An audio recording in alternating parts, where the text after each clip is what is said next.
You are one of 4 EPs of The Price is Right. Did you know that?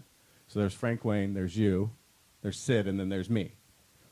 Why? I know how stressful this job is and how little sleep I get. Why did you decide to take it on and become the EP? Well, what was it? Frank, his health wouldn't allow him to continue. And we didn't know how serious his problems were. And he was going to come back, we thought. And people started coming in to me and to find out what I thought about this, that, and the other thing. And I was acting as the executive producer. And so I decided I'd like to be the executive producer. And I went to Mark Goodson. He said he thought it was a good idea. And that's how it happened. Wow. That's awesome. What do you feel like when you started, behind the scenes and doing the EP thing, what do you feel like was one of your bigger contributions, like behind the scenes?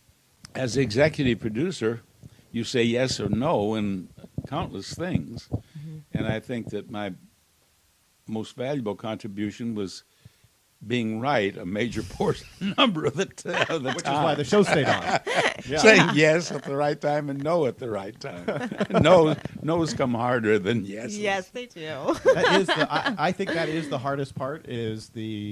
Now the benefit you had as EP was, even if you had said no or yes to something and you were the one ultimately on stage that got stuck with the decision. That's right. True. So you're so talented you were able to fix it one way or the other and make it good. Well, I tried to.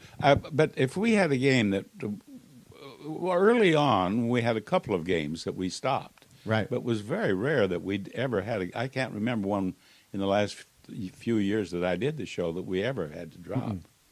No, you bat it. There was a run there. There's the Professor Prices of the world that are older. Oh, really old. That are really old, right. But as far as newer ones, I wish you wouldn't bring that up. That's my favorite. That's my favorite clip. It's the only time I've ever seen you work hard. Wow. Because you're out there. There was no saving that. No. And you worked on the first playing of that. It is to watch you go, now, here's what's going to happen. And then this thing moves, and you look at it, and you're trying to save it, and you are working. And, I mean, you made it great, but you could tell that it was like, I go, boy, you're not going to see that very long. Well, I went into hospital for a couple of days after the first time I played it.